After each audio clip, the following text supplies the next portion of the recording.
This afternoon, St. Augustine Mayor Nancy Shaver announced she's resigning after having a stroke earlier this week. It was only a few months ago that she won a third term in office. Shaver has had a leading statewide voice in support of making St. Augustine, as well as the state, more resilient in the face of rising seas and other climate impacts.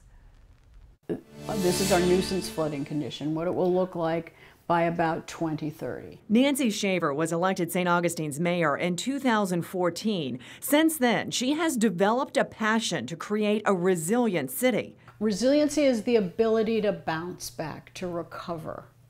And in the case of sea level rise, to be resilient in terms of a community, the safety and the economy of our city.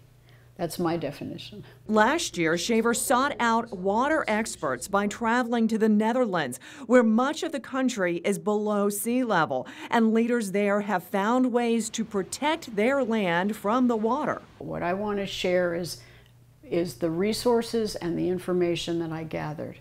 And I think it's really important not to be premature. I didn't come back with a magic wand. Shaver also traveled to Washington, D.C. recently, meeting with and seeking support from congressmen to have the Army Corps of Engineers specifically study rising water's impacts on St. Augustine. And if you can get congressional support for your initiative, you are more likely to get that initiative moved along.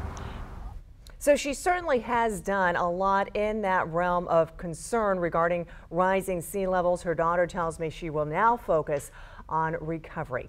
The St. Augustine City Commission has 10 days to name a new mayor, and if they don't, Governor DeSantis will have the authority to make an appointment. A special meeting has been called for 9 a.m. Monday at City Hall to talk about this. It is open to the public.